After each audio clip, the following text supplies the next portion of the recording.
Hey, what's up guys, welcome to Recipes with Ryan. Today we'll be making some one-pot spinach pasta. Here's the recipe. For this recipe, you'll need an onion, 3 cloves of garlic, fresh thyme, frozen cut spinach, fusilli, vegetable stock, parmesan, ricotta cheese, salt and pepper. Let's start off by cutting the onion into small pieces. Now we're going to peel and chop the garlic cloves. Now shave off the thyme.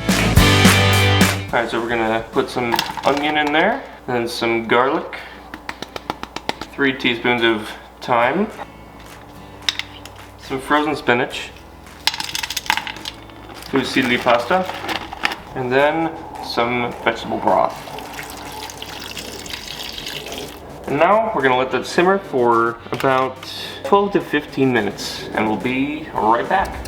Alright, so after the 12 to 15 minutes is up, the food is looking good already. Just look at that. Wow. Alright, so now we're going to add some ricotta cheese and throw that in there. And then throw in some Parmesan cheese as well. Alright, then stir it up. Whew, that smells so good. Alrighty, and now that it's all stirred up, let's put it on a plate and add a little bit of salt and pepper and a little bit more Parmesan.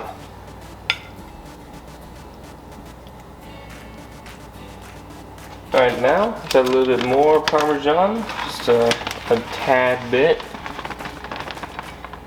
There we go, not too much, not too little. And now I grab the salt, grind a little bit on there, not too much, and then a little bit of pepper on top of it. I think it's ready.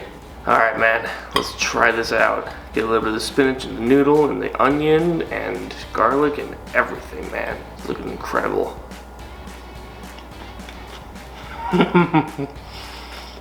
Wow. I'm a huge fan of pasta, and this right here, no words can describe this. That's incredible. Alright, well, that'll be it for this recipe. Thanks for watching, and I hope you try this at home. It's a very delicious dish, especially for those of you that enjoy pasta a lot. You know, I'm a huge pasta person, so this is one of my favorite dishes so far. So, thanks for watching, and feel free to subscribe, and like, and share, and I'll see you next time.